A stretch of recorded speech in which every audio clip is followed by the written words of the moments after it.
Okay. I'd like to call the village board meeting for the Village of Cary for Tuesday, November 17th, 2015 to order with roll call, please. Kozler. Here. McAlpine. Here. Kraus. Here. Chapman. Here. Cavelli. Here. Dudek. Here.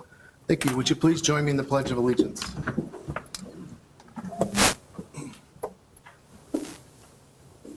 I pledge allegiance to the flag of the United States of America and to the republic for which it stands, one nation, under God, indivisible, with liberty and justice for all.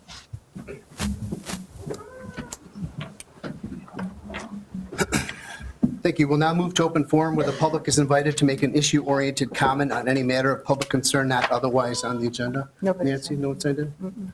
We'll go ahead and close open forum. I have a few things on my mayor's report tonight. First and foremost, we have the citizens recognition for our recent graduates of the Citizens Police Academy. And if I could have the participants that were in the academy kind of line up over here by the elevator, we're going to call you up here.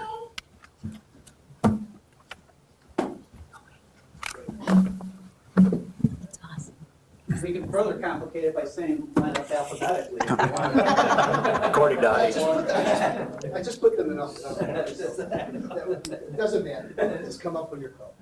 Anyways, I just wanted to say something, very briefly in regards to Citizen Police getting into this. I appreciate your interest in, the operations of the department. What these individuals were subjected to, maybe in some cases you might like it, I don't know, but is basically an overview of the police department or law enforcement operations, facility tour, patrol unit overview.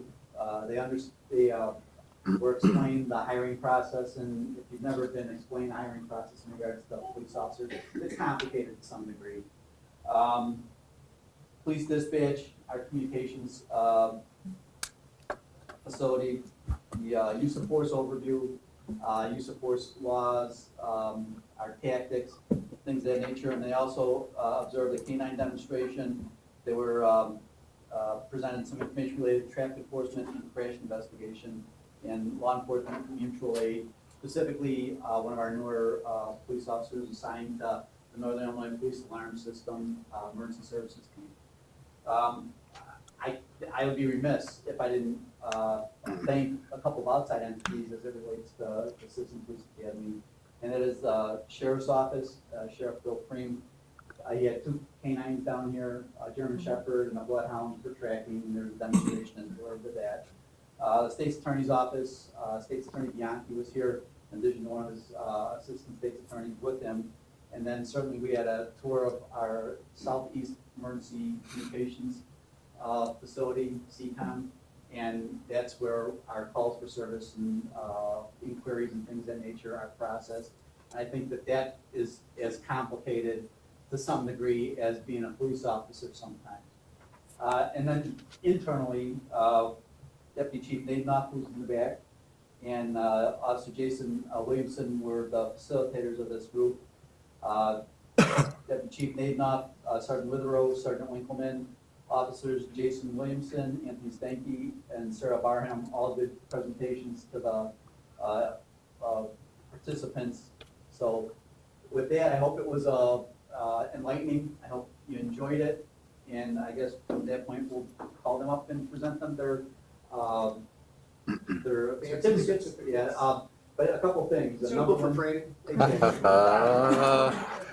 number one, I know that Deputy Chief Nadenoff, who is very good at these social events, will have cake and coffee. Oh. Absolutely.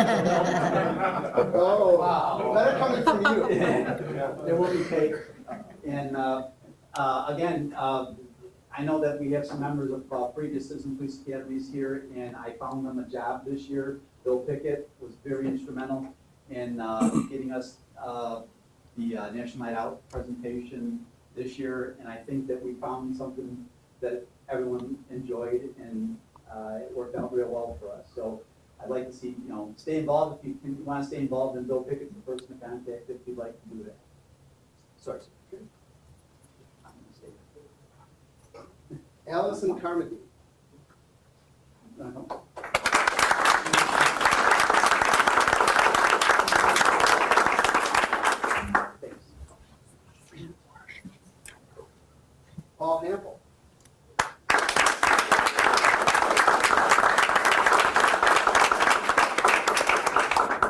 Scotty, coming up. I'm trying to stay out of the way. John Klenicki, is that close enough?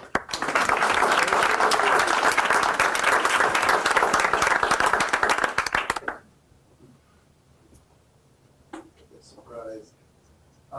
Brendan Lowe.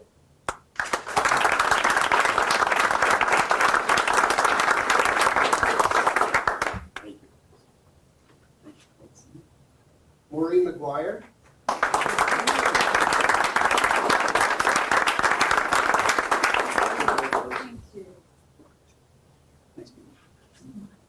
Brian Nordigren.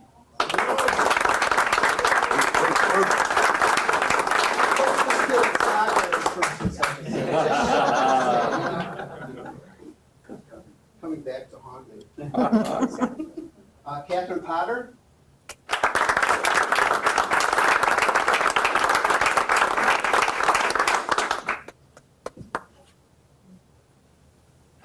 Braden Zollemeyer.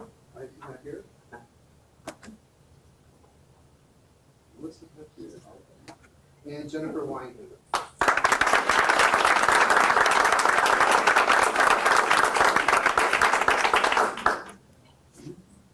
Thank you all for participating. Now you guys go upstairs and have some cake with Scott. We'll just take a 3-minute break while you guys can leave.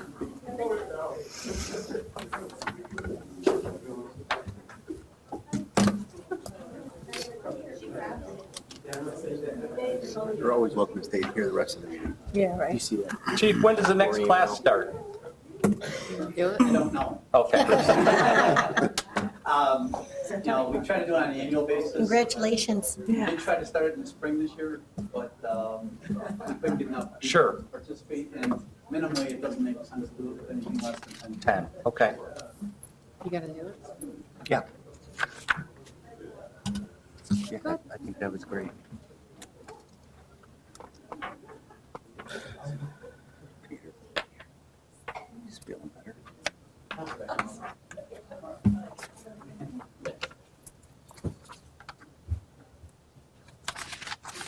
Hang on. Don't start. Okay, we'll go ahead and get started again. We have a couple proclamations this evening. First is a McHenry County Gives, December 1st, 2015. Whereas McHenry County Gives, in partnership with Giving Tuesday, was established as a local day of giving on the Tuesday following Thanksgiving. And whereas McHenry County Gives is a celebration of philanthropy and volunteerism where people give whatever they are able to give. And whereas McHenry County Gives is a day where citizens work together to share commitments, rally for favorite causes, build a stronger community, and think about other people. And whereas McHenry County Gives is an opportunity to encourage citizens to serve others throughout this holiday season and during other times of the year. And whereas it is fitting and proper on McHenry County Gives and on every day to recognize nonprofits are a large economic engine that offers opportunities for giving, volunteerism, community involvement that enhance community life and make our community a better place to live in the Village of Cary. And now, therefore, I, Mark Koenig, Mayor of the Village of Cary, do hereby proclaim December 1st, 2015 as McHenry County Gives in the Village of Cary. As the mayor, I also call upon the citizens, government agencies, public and private institutions, businesses, and schools in Cary to recommit our community to join together to give back to the community in a way that is personally meaningful, dated the 17th day of November, 2015. And one more. Drunk and Drugged Driving 3D Prevention Month, December 2015. Whereas motor vehicle crashes killed 924 people in Illinois during 2014, and whereas hundreds of those deaths involve a driver impaired by alcohol and/or drugs, and whereas the December holiday season is traditionally one of the most deadly times of the year for impaired driving, and whereas for thousands of families across the state and the nation, holidays are a time to remember loved ones lost. And whereas organizations across the state of the nation are joined with the Drive Sober or Get Pulled Over and other campaigns that foster public awareness of the dangers of impaired driving and anti-impaired driving law enforcement efforts. And whereas the Village of Cary is proud to partner with the Illinois Department of Transportation's Division of Traffic Safety and other traffic safety groups in the effort to make our roads and streets safer.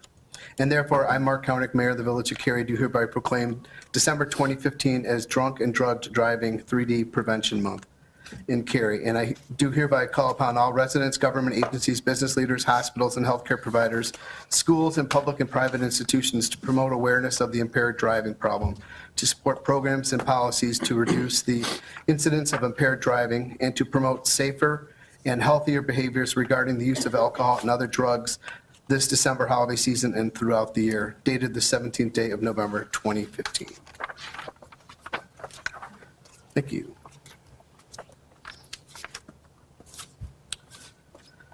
I will entertain a motion to approve the consent agenda items number 1 through 5. So moved. Second. Roll call, please. Chapman? Yes. Cavelli? Yes. Cosler? Yes. Dudak? Yes. Kraus? Yes. McAlpine? Yes.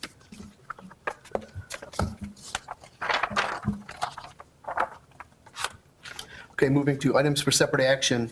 I will entertain a motion to approve Resolution R15-11-02, transferring funds to the Police Pension Fund according to the fund balance and reserve policy. So moved. Second. Michael. Back in April 2014, the village board passed a fund balance and reserve policy, which pretty much stated that any unassigned fund balance in excess of 45% after it's been audited at the end of the fiscal year, based on the recommendation of the village administrator, which is formally approved by the village board, funds could be designated for a variety of sources. At our past budget workshop, the Police Pension Board approached the Village of Cary seeking an additional amount to get them closer to $10 million in assets. Based on our fund balance policy, based on our fund balance as of April 30th, 2015, there is $200,000 of available fund balance that the village administrator has designated that could be transferred to the police pension fund, assuming it was approved by the board. That is the item that is before you tonight. Are there any other questions for Michael?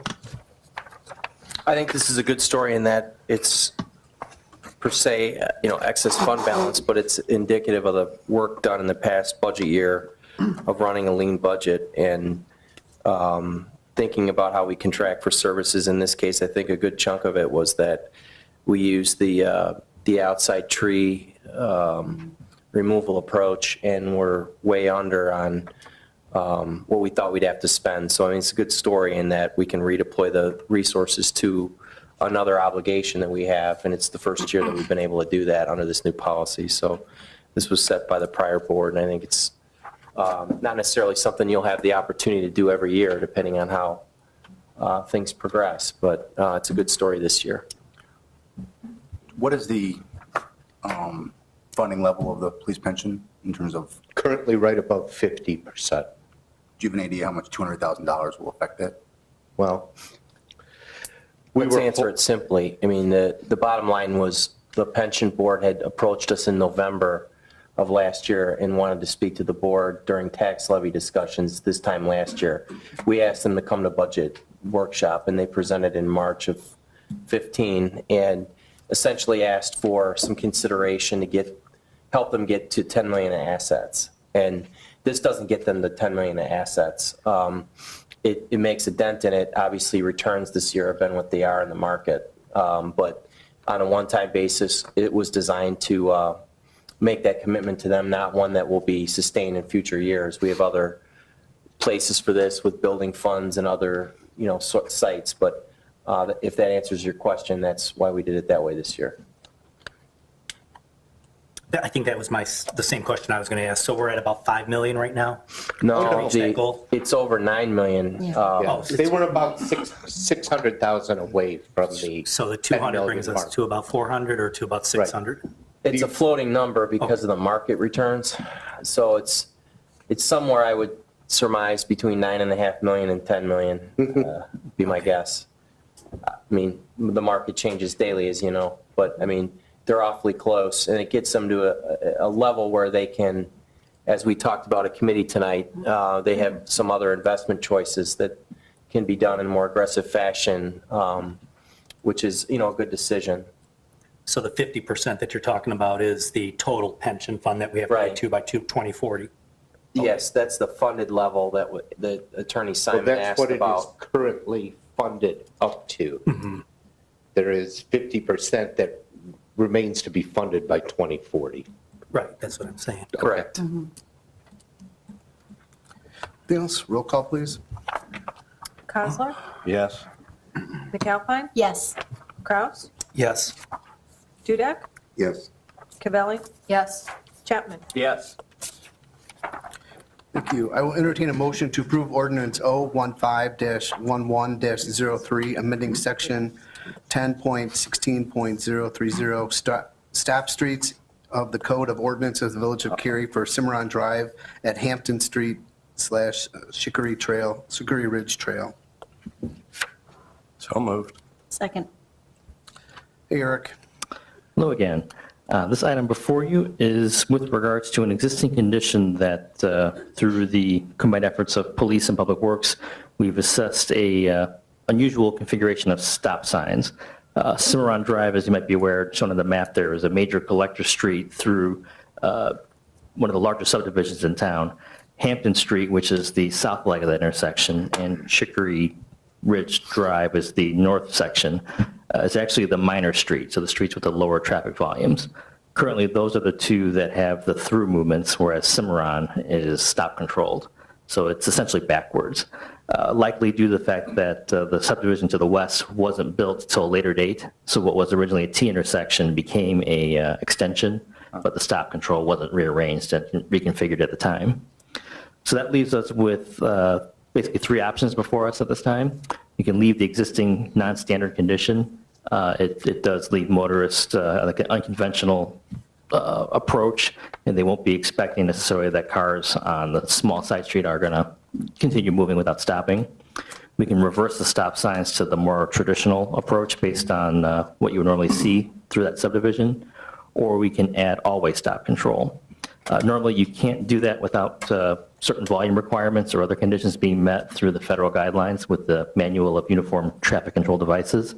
But in this case, based on the traffic volumes present, there's actually the traffic movement is predominantly the major roadway, Cimarron Drive, so the east and west legs, and also equally on the southern leg of Hampton, just by virtue of the connections you see that go southward towards Main Street. So based on the fact that we have two cross streets of similar characteristics and similar traffic volumes, there is a provision of the MUTCD that does allow engineering judgment to be applied and always stop control to be allowable. So in this case, I believe it would be less of a drastic change for the motorists that have been living with this non-standard condition for some time and still meet the federal guidelines. So I would propose that the always stop control be added in lieu of the partial control present. And I can answer any questions. Anybody have any questions for Eric? I don't have a question, it's just more of an observation. It seems to me like option 2 makes more sense, only because you're putting a stop sign on Cimarron, and that's where most of the traffic moves to, right? And your logic, I don't disagree with the logic of making it 4-way, is because people are patterned now to go, and this would make them stop on the cross street, correct? Yes. Yeah, so, and I'm not going to debate that, it's just that it seems to me that we're going to stop traffic more frequently on the through street because we are concerned about changing behavior on the other road. And, I remember when we put the stop sign by the library or by the junior, well, between the library and the school over there, and we had a flashing, red signal on there to tell people that this was a change of behavior, and it seemed to work well. I mean, Chief, if you've got accident statistics, go ahead and share them, but I don't know that I'm in total agreement with putting a stop sign in a street that is more of a busy road and not looking more to change the behavior on the cross street instead of making it four-way. That's my only comment. And I would agree with you 100%. I think the one, besides the current behavior of drivers, the surprising fact that there's almost equal volume on Hampton on the cross street is kind of that one differentiating factor that I think supports the all-way. If the traffic volume on Hampton was as low as North Leg, so basically half or less than Cimarron, then I would be inclined not to recommend the all-way or be able to support it with the MUTCD. Okay. I mean, to me, it's not that big of a deal. It's just that it seemed kind of unusual, especially when you make the comment in here that if you were doing it from the get-go, that what I just suggested is the way you would have designed it. Right. So you kind of contradict yourself, but that's just the way I'm reading it. Yeah, the volumes, the way that the volumes are and the traffic patterns exist today, they're about equal. So realistically, we would be correct in going with either option 2 or 3. Okay.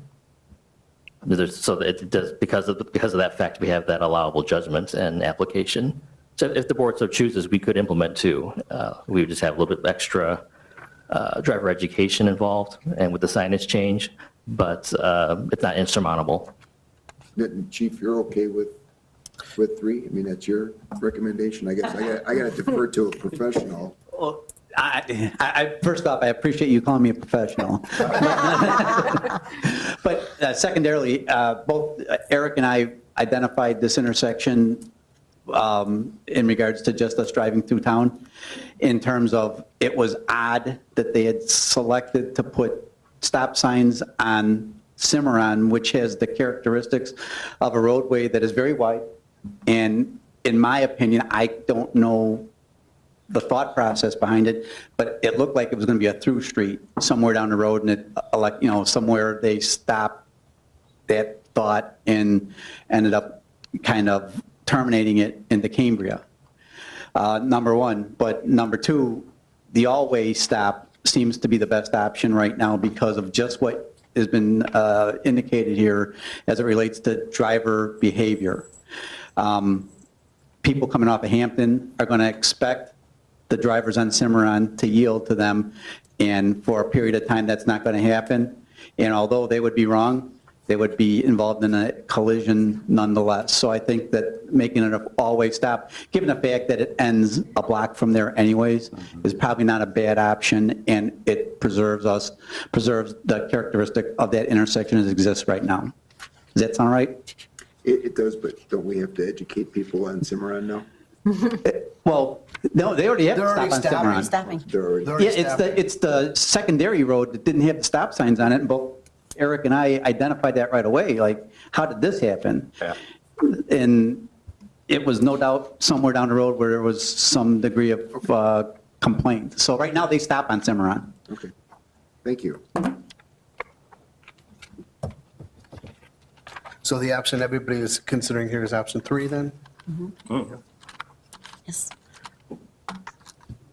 Okay, roll call, please. Cosler, Yes. McAlpine, Yes. Cavelli, Yes. Chapman, Yes. Dudak, Yes. Kraus. Yes.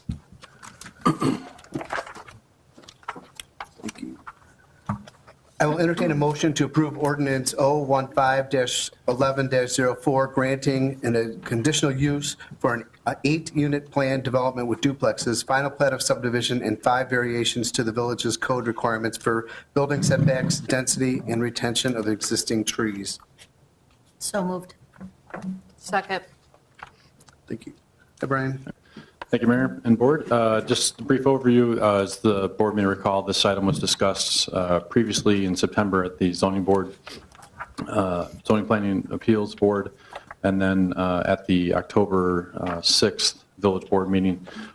Since that time period, the developer has went back to excuse me, his plans, revised the plan based off feedback that was received at the village board, which I'll give a brief overview of, and then we'll allow Mr. Cook to come up here and provide additional information. Primary revision based off feedback, as you can see on this slide, is the original proposal on the left-hand side of the slide was for a 9-unit development. The product at this point is now being revised to from a single-family detached product to a single-family attached product for duplexes. By switching to a duplex would also decrease the number of units from 9 down to 8 for this district. As you can see in this slide, some of the setback requirements have also been modified to accommodate the new plan, to increase the setbacks from existing property lines to more closely comply with code, and in some cases comply with code requirements. So the modifications to the plan did eliminate 2 variations, one for the separation of structures from side to side for a attached product, and then also for the interior side yard, which is on the eastern property line. Previously it was 15 feet, it's now 72 feet, which complies with the code requirement.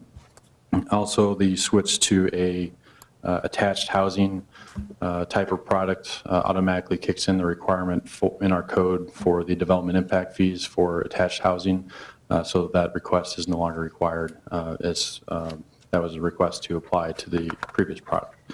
So with that, the proposed modifications, I believe, may address some of the concerns of the board. I'll have the petitioner come up and provide additional information on this product, and be happy to answer any questions that you may have. Thank you, Brian.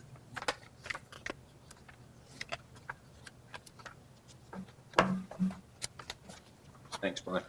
Good evening. Good to be back. I want to say thank you to start for all the feedback that was received back in October 6th. Greatly appreciate it. Took it all to heart, went back to the drawing board, revised our plans, tried to eliminate as many variances as possible. As Brian mentioned, we've successfully eliminated 3. I very much believe in the product that we had last time, so floor plans are staying the same. Really what we're doing here is going from what was previously single-family attached to, or excuse me, single-family detached to single-family attached, but it's the same square footage plan. It's the same ranch with finished walkout. Everything that we talked about last time in terms of the product itself is there. Another change that we made based on feedback from October 6th was we added some additional parking spaces to the plan. So now we have 4.25 spaces per unit. Code is 2. So we feel as though we've successfully addressed any concerns related to parking. Another item that came up on October 6th was just where's the market at today? Is there a market for this type of product? So what I'd like to read to you guys is a market summary put together by a consultant of mine who I've known for many years and has been involved in this project for many years. It's dated today. Who is it? It is Kathy Burley with Remax Northwest. It says, Dear Dave, this letter is to confirm our recent discussions regarding the proposed Harper Point subdivision at the southeast corner of Harper and Haber in Cary, Illinois. As a realtor servicing the Cary area for over 20 years, as well as a Cary resident for 33 years, in my opinion, along with the opinion from my peers, bullet point 1, there's strong demand for smaller 1,400 to 1,700 square foot, 2 to 3 bedroom duplex homes with attached garages at the above location. Bullet point 2, pricing for new construction project to start in the low 200s. Bullet point 3, a good percentage of sales will likely be to buyers that are 55 plus in age and looking to downsize into a home that offers a first floor master. Please feel free to contact me with any questions. Sincerely, Kathy Burley.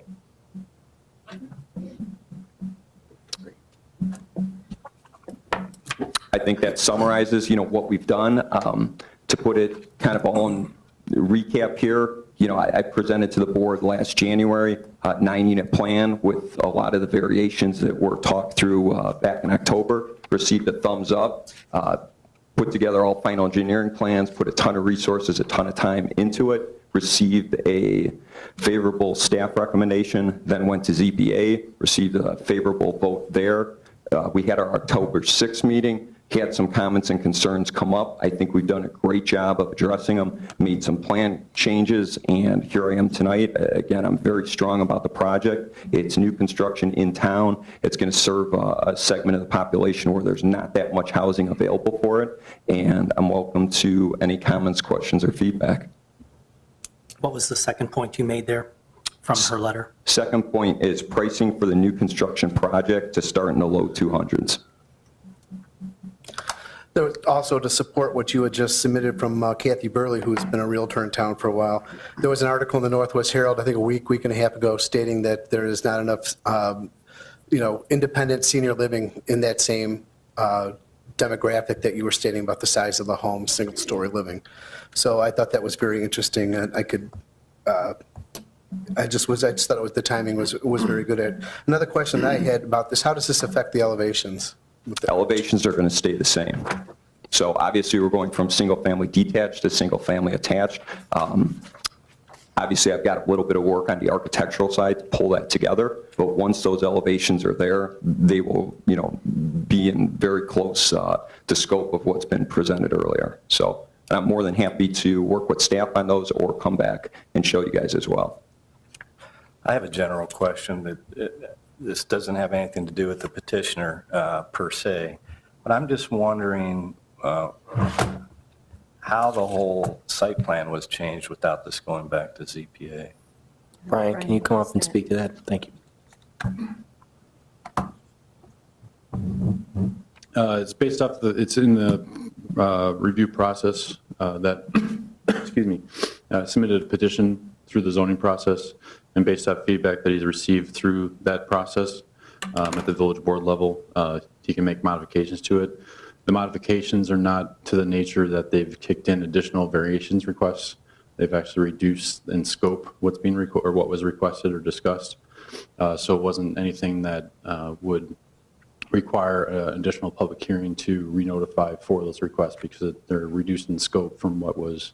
I understand that. I guess my concern is, as a board member, is the whole plan has changed. So if we're setting a precedent here that anybody can submit a plan, get some variances, and then change the whole plan based on variances that were on a different plan, I think as a zoning board member, they look at variances based on that particular site plan. So when you change the whole site plan, they may not allow certain variances based on a different site plan. I'm not saying I'm against this. I'm just saying that I think this is setting a precedent in the village for somebody to come in here and change the whole site plan from what was originally proposed to ZPA. Could I get our council's opinion on that from a legal point of view with the ZPA? So first, the ZPA is a recommending body, and so their decision isn't final. Certainly, it's only a recommendation of the village board. Furthermore, as Director Simmons mentioned, the relief being granted is lesser and included relief from what was recommended from the ZPA, and so we've certainly given the public notice of all the prospective variances that were contemplated by the plan, and because the impact of the plan was reduced to reduce the number of variances, it is still germane to the notice that was given in the public hearing that was conducted by the ZPA. Okay, I just want to go on record. I don't really like the process. I don't. I'm not saying I'm against this, but I just think that it should go back to a zoning stance if you change the whole site plan, regardless of this particular petitioner. So that's all. That's something for a discussion, Jim, for change it to the zoning code, because right now it allows that. So, Is there any other comments? So as it relates to the elevation of the buildings, are they essentially going to look, you think, like your original drawings, but just with a shared wall? Yes. And you're having attached garages now also. Yes. So Correct, that's a which is, change also. yeah, it's going to help tremendously as well. If I remember correctly, when you first submitted this in January, were you contemplating the I was attached? contemplating Yes, it, I remember right. that, yeah. As I was- And going to single-family attached with the reduced density, it's just a natural fit to bring that together. So each unit will actually lose one elevation, obviously, because it'll be attached to the other one. The reason I ask is, it's very common to see townhomes built with a shared wall in the garages in the front, but you don't see, I mean, you've got pitched roofs over here, so it'll kind of look like an inverted W, when you're looking at it from the front, it would appear. And I don't see very many of those, that's all. Roof lines will likely be revised, and I'm more than happy to bring elevations back if the board would like to see those, at some point. Kim, you had a comment? I was just going to agree with Trustee Kostler, what he just said about it going back to the ZPA. I think that's a process we should look at. And on another note, I do like the changes that you made, and I appreciate that you went back and listened to us and made the changes. So I actually like this plan a lot better than the original proposal. I still know that it's going to cause a lot of hassles with the trucks down there, the advanced disposal, the Pepsi guy, the beer guy at 7-Eleven. It's the bus drivers. A lot of people park there, during the course of the business day. From that standpoint, I'm not really great with adding, those type of vehicles in front of houses because they need to be there. And so if those residents, you don't have a problem with that, because I don't want you to come back and say, we want a no parking zone in front of, those houses. I'm in favor of the revised plan. I'd like to have kept those old oak trees, but I'm going to vote to support it. Thank you. Thank you. Anything else? Jeff, did you have a comment? I don't. I'm just, you mentioned that the pricing would start in the low 200s. I'm just not sure when I look at other products in that neighborhood, I'm just not sure how this product supports maintaining the current prices that we see in that neighborhood. I'd like to raise the bar and just say, we're currently built out in the village pretty much, and the property that we do have, I'd like to see a little higher standard in terms of what we put on the property. I'd prefer to stay with the single family, but reduce the number of units and make them a little more high end. We have Trout Valley across the street. We have those homes on Pearson back in that neighborhood that are demanding a pretty nice price, and I don't see this product as something that helps with the neighborhood. So no, I won't be supporting this. Would you consider, we had originally, when you had addressed the board, talking about changing some of the building materials, for instance, the hardy board versus the vinyl? Sure. Trying to do something to dress it up, to make it a little bit more upscale. Is that something that you're willing to accommodate with? Definitely. What would you think about that, Trustee Kraus? I don't think. Nicer building material, it's not the vinyl siding? I've heard that line in the past, and no, I'm not going to go for it this time. Gee, they have really nice wood. Well, I think something with the hardy board appeals more to somebody with a vinyl siding, just a thought. Any other questions for the petitioner? I think you did a great job with bringing back concerns and addressing them. And I think one of the things that was also recommended to you was to get out there and provide us with some research so that as a board, we could also be able to say to the residents that there is a need for this product. And I think in addressing someone like Kathy Burley, who's been lived in the village and been very active in the real estate market for a long period of time, that is a great source for you to present to us. So I like that you decreased the density. I like that, as Trustee Cavelli said, that you really did take to heart what people said, and you look to make some adjustments. So I'm thrilled with it. Thank you. And Mayor, I just have one other comment since I wasn't here for the meeting on the 6th. I was in support of the first one. I would have been supportive if you had made no changes.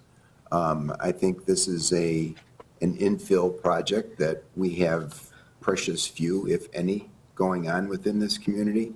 And I think it does fit a need. From the first time I saw this, I associated it very closely with the development in Crystal Lake off of Three Oaks Road that, in my mind, I think is very cute. You see very few units ever for sale over there. I think that's a very, very nice little example of an infill project, and I wish we had more of these going on. So I do appreciate you making changes to appease other board members, but I would have been fine with the 9 units and standalones, so. All right, thank you. Roll call, please. McAlpine? Yes. Cavelli? Yes. Kraus? No. Chapman? Yes. Cosler? Abstain. Dudek? Yes. For the record, I support the project too. Thank you for listening to what the board's concerns were. That helped us move this further along in the process. So congratulations. Welcome to the Village of Cary. Thank you. Brian will help you through the rest of the process. Hope it goes smoothly for you. Moving forward, I will entertain a motion to approve Resolution R15-11-03, an agreement with the Turning Point Incorporated for Advocate Services. So moved. Second. Hello, Chief. Good evening.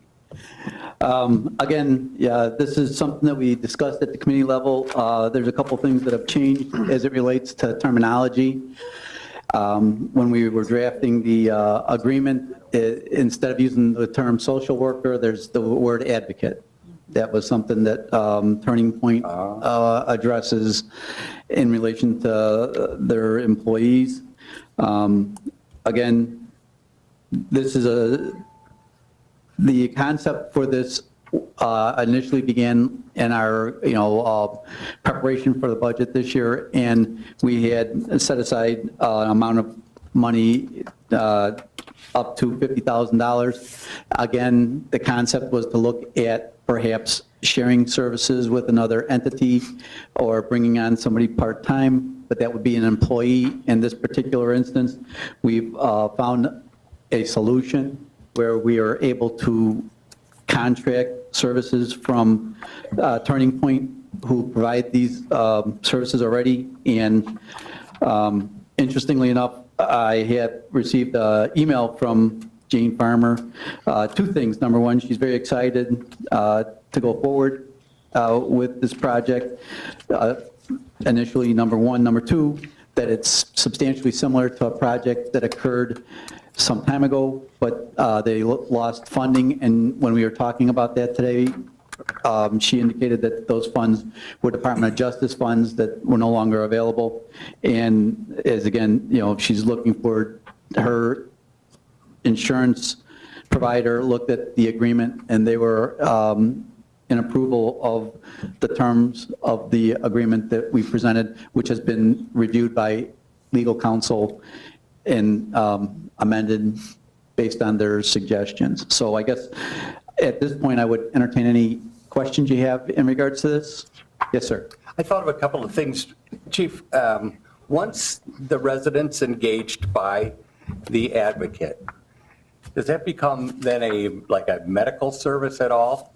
What I'm leading to is this going to be affected, the records and the information of the contact by the HIPAA laws, the federal health protection laws, which would protect that person's privacy, right to privacy?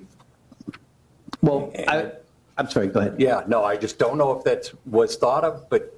But yeah, there's a section in here, and it's under Section 3, services provided by the advocates, and there's issues as they relate to confidentiality.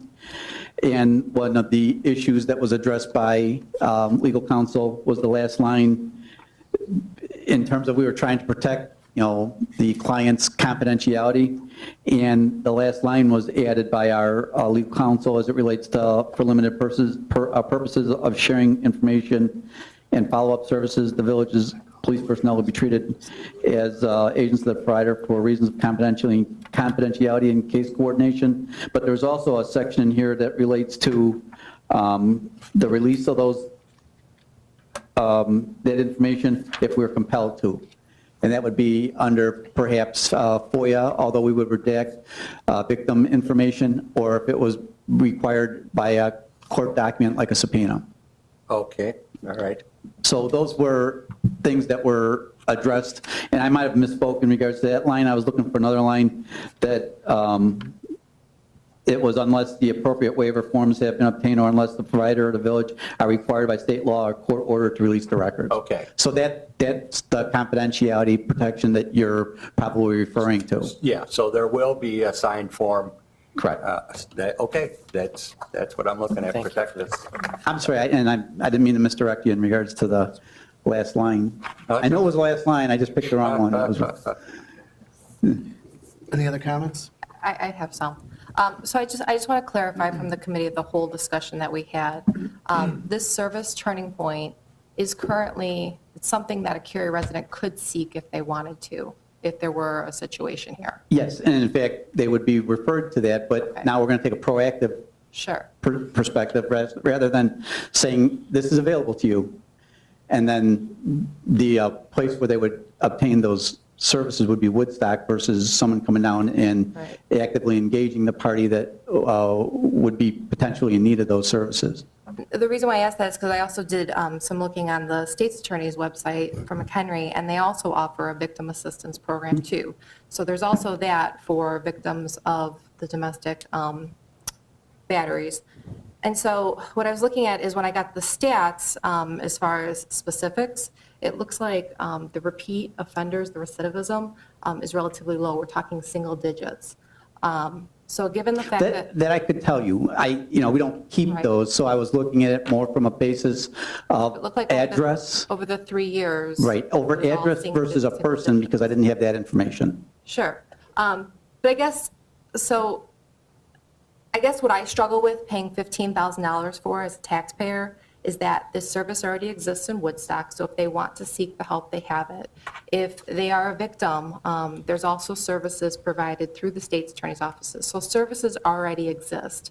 I would be in support of maybe doing a study if Turning Point would, have an intake process where they would do something as far as to say, how'd you hear about our services? If we find out that Cary residents are in fact utilizing the services, if we wanted that study over 6 months, whatever that may be, I'd be all in favor of postponing this and revisiting it. But right now, I don't see a need of paying $15,000 for a convenience factor. Given the statistics I see, given the support that already exists, I can't support this. And I would disagree with you in terms of the initial contact with law enforcement, and that is that, number one, we don't have the statistics to say whether or not people take us up on go talk to Turning Point or not, number one. But Right. number two, the advocate would help them get orders of protection and those things that So would- occur prior to them engaging in the The- criminal the- justice system where The the courts victim... also offer that service too. But Yeah. not necessarily, that's what these advocates do, and that's what they do in Woodstock, but now we would have them here to help them get like orders of protections and talk about no contact orders and things of that nature, which they may not, take advantage of if it wasn't as convenient to them, and help us be able to, address some issues that we might not be able to address if they didn't go there. The courts also have that assistance program available. So if somebody is interested in seeking an order of protection, officers are trained, to at least direct them to the right resources on where to go. And then it would be up to that person to then seek that service. The courthouse does have people there to guide them through the process. So again, I guess the reason why I'm against this, and I just want to put that out there, is because I believe that these services already exist. It's police officers telling people where to go to find these resources, and then it's incumbent upon them to utilize those resources. But for spending $15,000 just to have a convenience of having it in here in Cary, given the stats that I saw, I just don't see a need for it. I'm just trying to be responsible financially. Well, I understand that, but again, there are some issues that when I was, looking into this, that I didn't even realize until I started to look into this, and that was that this program once existed, it was successful, and they lost funding. And anecdotally, from some of the police officers that were here then, they said it was a very successful program, and they thought it helped at that time. So, in How long ago was that program in existence? it was one of the older police officers, but I think it was probably 5 years ago, 6 years ago, something like that, because some of the younger officers or less tenured officers had never worked under that. But the one officer particularly, when I was discussing it with him, said, yeah, it was very successful. And it was nice to have someone that was from, the service provider go with them to their address to say, okay, this is what we can do to assist you. And not to take a position on this, just providing facts, but what we purposely did here was contract for the services as opposed to some of the other models we looked at. Similarly, in the Village of Lake in the Hills Police Department, they have full-time staff. It's very difficult to unscale that when it exists. Here, it's a contract. There are terms to change it later. We don't expect to come back to you to change it, but there's certainly a different cost exposure here than other approaches to what was debated in the budget workshop in March. And I'll tell you that when I did approach Lake in the Hills for some shared services, they weren't willing to share their social worker because they were very happy with the services that were provided. And I have talked to other departments too who have had social workers and then have retracted the social workers, and they haven't seen much of a difference. So I think there's both, there's a give and take both ways. But I would be interested if Turning Point would do an intake process where we can see how many Cary residents are actually utilizing this service to see is it beneficial. If we have 2 or 3 people, utilizing this service a year, we're spending $15,000. I just don't think that's responsible. Kind of like much similar to what we did with the Granicus program. We had talked about that, but then we looked at how many people are actually viewing this, and we said, hey, we better walk before we run. So, and I agreed. I was all in favor of Granicus, but then given those numbers, I backed down and I said, let's go with the YouTube option for that very reason. So I look at this very similar in that regards.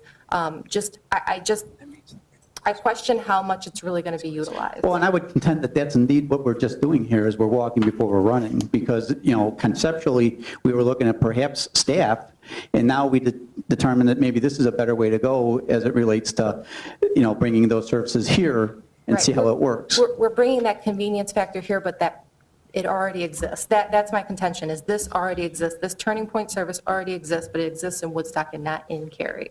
So that's my point, and I just, that's all. I think you guys can agree to Probably. disagree. That's fine. Which is fine. Look, That's David fine. has a comment. Having worked in the community service field with Turning Point over the years and attending several of their programs, one of the things that brought me to support the expenditure of the $15,000 was that, according to Turning Point, is the longer that it takes from the time of the incident to the time of contact with help, the less chance there is that that person will go through with it. And one of the things that they presented is that if there was a domestic dispute and the person didn't get contact right away with the social agency in order to seek help and get the necessary protection orders and the necessary advice right there where they were, chances are, one, that their spouse or whoever was causing the problem threatens them, convinces them not to go. Charges get to where the person doesn't want to file the charges against the person who offended, and they're intimidated. So one of the reasons that we can have this here in our community is that it brings an immediacy to the help. It takes the uncertainty out. The officer thinks that they've done what they can by making a recommendation, but now we're actually ensuring that this person is going to have contact. And $15,000 is little enough for a year, since this will come up again annually. I would have, and I did have a couple of suggestions for that person to provide information to our department in case that there aren't people, during that week they could provide handouts and things for our officers to help educate them so that it's, that there's some other value added, so. Well, I think it's incumbent on myself to ensure that we do capture that information so that we can do a detailed analysis of whether or not this is something that is a successful program. And that, I intend to do just that. The other part of this equation is that we have to have a process within the department to ensure that the incidents that we're trying to divert to this particular service do get diverted to those, to this advocate. But if they're coming one day a week, and if that one day is on Friday, and you have an incident that happens on a Sunday, They're going to follow up on it. That's the intent. but they'll follow up on Friday when they're here, correct? Correct. So there's that wait period anyway that you were just talking about, that wait period.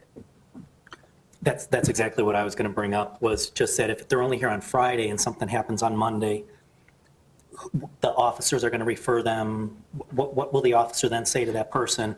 That there's services They can- available on Friday, or they could say there's services available in Woodstock? Correct. That's exactly correct. So, Is there a callback provision, chief, on 24/7 for, Yeah, they do. They do that as it is right now. so if we have an emergency? Yeah. Just to clarify the village's commitment, if the contract lasts a whole year, then it's $15,000. Either party is allowed to terminate on 30 days' notice at any time. And so if we start the program, if you guys decide to adopt the contract, and the chief follows up in 6 months, and we find out that it's underwhelming, you could give 30 days' notice and cut off your damages at $7,000. that was 14-day notice. Well, the provider may terminate on 14 days' notice if they can't provide an advocate to the village. But otherwise, either party can provide notice at any time of 30 days' notice or at the expiration of the agreement. So it's not a long-term commitment. It can be reviewed on a quarterly or semi-annual basis to see if it's worth continuing. Do we have the information to where, that Kim was talking about in Woodstock? Not only, obviously, Turning Point, but the state's attorneys? Is that what you I said? just had the website pulled up. Well, yeah, there's victim services through the state's attorney's office, but generally, there has to be charges filed And before that's what I victim was- services that's what I was kick afraid in. of. But if someone's getting an order of protection, they've got people there that can walk them through that as well. All right, let's go to this side. Sorry, I didn't mean to ignore you, sorry. It's okay, we're over here, we're just being nice and quiet, just listening. I think my position on this is that you came to us and you said that you felt that there was a need for this within your department, and that partially because you have cut back on staffing, that this would be a great fill-in for some of the officers that are maybe not as trained in this type of field. And as much as I understand that if something happens on a Friday, or I mean on a Monday, and they're not coming here till Friday, I believe that you could have something set up where these people are going to be following up with them, as we were just talking about. So there is a little bit of a push towards helping them towards help. And I think that mental health has really, we've seen the impact in our communities, in our world, in the impact that whether it's a mental health issue that's going ahead and manifesting itself in violence, of domestic violence of some type. I look at it and I say that, Chief, you say that you feel that you need this, and if it's something where we set up right away that in 6 months we want to look at this, I looked at what your figure said about how many calls you said were coming in. There are calls, and that is time and effort, and also psychological stress that you're putting on your officers sometimes, that we may be able to alleviate from them if they know they have someone that's there to help them. So I look at it as an opportunity to help you as well as our residents that may have this as a need. So I support this. Jim? I'm sorry, Chief, I'm going to have to side with trustee Cavelli on this. I just view it as sort of we're offering, a comparison would be, this is going to be drive-through service versus sit-down restaurant. You know, the services are already available through the county. We're talking about, earlier tonight, having an increased tax levy of $20,000, and here we are talking about a $15,000 expense. So, there are trade-offs here, and I think maybe what it is the timing may be off. Carrie, everybody's been in a recession, maybe we're digging our way out. Maybe the timing's off on this, so that maybe a year from now or 2 years from now, when things are doing better and tax revenues are better, we can afford this. But at this point, it just seems to me like we're duplicating a service that's already provided. But what if, let me just pose this, what if it alleviated some time that officers were spending on repeat calls? Therefore, that's money that officer could be redirected somewhere else, or we don't need to look at hiring another full-time officer. I don't, that's how I view it. Maybe the chief can speak to that. Yeah. I don't I'd be think happy that we to. have so many repeat calls to places. We have policemen, police officers that are out there. I take a simple drive to Jewel and I'll see 4 or 5 officers. That's called omnipresence. Right, and that's my point. I don't think that they're overwhelmed by repeat calls. Well, but remember that when you go to a domestic dispute, it's always a 2-person call. So, so if you saw 4 people, half of that is going to a domestic dispute, number one. Number two, I did try to have a police officer do follow-ups on these and the mental health issues, but again, the police officer that I had assigned it to initially didn't feel comfortable doing that because they didn't feel they had the expertise. And then when there was a secondary officer that was assigned that, she did a very good job, but again, it's a police officer referring, just recommending this person to go contact somebody, is there anything else we can do? Where now we have someone that can intervene and provide those services that we're telling them to go get anyways. I would just, obviously, we had the earlier discussion about the levy. I don't know that, everything counts, but I don't know that we should balance off the financial expense on this on a levy discussion at this time. There's a lot of things in an $8 million budget to look at. Sure, and that's my point. I'm not saying this specific thing should counterbalance that. I'm Okay. saying that it all adds up, and this is another thing that adds up to the total budget. So that's the way you need to look at it. Rick, what do you think? Well, my first thought after listening to Kim was, could we do a 6-month contract instead of a year? But then when I read section 11 and I saw the termination language in there, the only thing I would say is I would like to see, rather than maybe a quarterly report, I think a status report monthly would be interesting so that we could gauge maybe after 4 or 5 months, do we want to give the notice so that we're not hanging out there any longer than 6 months? And what I would also say is, let's not focus on quantity as well as quality, in terms of, maybe it's the 1 or 2 instances where this really, really helps, that this could pay for itself with just those 2 contacts. So, I know we're focused on quantity, but I'm also going to tell you that I think quality is going to be an issue also. Yeah, no, and I will tell you that I was firmly behind this when you brought it up. Kim just brought new information to my table anyways, that I had to consider, and I think it's good information, and, we would be sticking our head in the sand if we ignored it. So I don't want to ignore it. I just want to have more information as to, assuming we go forward, what the usage is, and that we have to be very cognizant that if it's not there, we need to do the termination. And I agree with that. We'll do an analysis of the program, and if it doesn't seem that it's working, then I agree, but I think that it's worth the try. Well, I've had firsthand experience here with when somebody that was mentally disturbed had to be forcibly removed from my office by 3 officers about a year and a half ago. And their comments about this was, this guy is a frequent flyer. This happens all the time.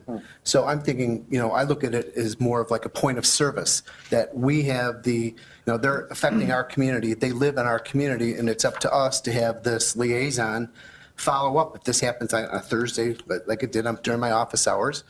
And she comes in on Friday, she or he, whoever it does, it can follow up to see if this person is getting the mental health needs that they have met, or their family's notified, or somebody can handle the situation, because it was a pretty tense situation. And I look at it this way, is that being first, being part of the first responders, that we are taking a step in the right direction to make sure that it doesn't become burdensome to our community and to our officers that could be directed doing something else. Because the 3 officers that were in my office, they called the paramedics, they came, and we have no idea what happened to this guy. He hasn't come back, but, I'm just saying, but the fact that they had said that this guy was a frequent flyer, he does this all the time, thank goodness that we had what we had here, but what's to say that this guy isn't going to do something out in the community that's going to really frighten somebody or a kid or something like that. So I'd rather err on the side of caution, and we do have a kick-out clause, so this is essentially a 30-day contract. But those are the mental health laws, right? So if they are not a threat to themselves or others, there's not a whole lot you can do, and there's not a whole lot even a social worker, if they are refusing to take their meds or anything else like that. I don't know what a social worker is going to do as far as helping that person, and that's why they are typically frequent flyers. So, and every community has them. So, anyway, all right, I'm done. Okay, anybody, Jeff, did you want to join in on this? I'll just echo what Rick said. I'd like to see the data more on a monthly basis in terms of whether or not it's paying off. But Kim did bring up a lot of good points. Yep, absolutely. Good points. Absolutely. It was fun. Good perspective. Okay, roll call, please. Chapman? Yes. McAlpine? Yes. Dudek? Yes. Cogsler? No. Cavelli? No. Kraus? Yes. Thank you, Chief. Thanks. All right, moving forward to administrators report, Chris. A couple quick reports for the village board. As you recall, tomorrow evening, the Village of Cary is the host for the McHenry County Council of Governments monthly meeting. It will be held at Galati's Hideaway beginning at 5:30. We, as hosts, we're also hosts of the speakers. We've brought to the group tomorrow night speakers from the Municipal Partnering Initiative from the Village of Glenview. We have 2 staffers that are going to come and present some of the work they've done with about 30 suburbs on joint purchasing, obviously relevant with respect to the budget time we're in. So it should be interesting. Welcome any of you to attend. If you'd like to attend and haven't signed up so far, please let me know. Next, website, we're continuing through staff reviews to finalize the village website overhaul. I've had a sneak peek of it. It's very impressive as compared to where we're at now, separate from just the appearance and ease of use. I mean, there's clearly some citizen request service upside to it, and I think you're going to be quite impressed. We're targeting or trying to get this to you in early December. It's going to be a great story. We'll certainly take feedback, but it's coming along quite well, so I want to give you that quick report. I had an ask from the Chamber of Commerce to come and see you at a board meeting on December 1st to give you a report on the Fall Festival. Wanted to just let you know that I was planning on having Brad on the agenda on December 1st in some fashion to give you a follow-up report. Also, we continue to work on the fine print of the community event grant program. Got a couple more comments to ask Attorney Simon about, but we've got that sculpted, and we want to bring that back to you for final decision here in December, as well as I've got an application for the Economic Development Task Force. I don't want to burden you with that final discussion tonight, but I'm going to talk with you each individually about how I'd like to proceed with this and get your feedback. We can have further discussion at board meeting on the 1st, but I've got a draft application for task force members, and I'll be talking to you individually about some feedback on that so we can move this along. Those are the main items that we had this time. Thank you. Thank you, Chris. Jake, anything for us? No, sir. Brian? Thank you. Are there any future agenda items in discussion by the village board?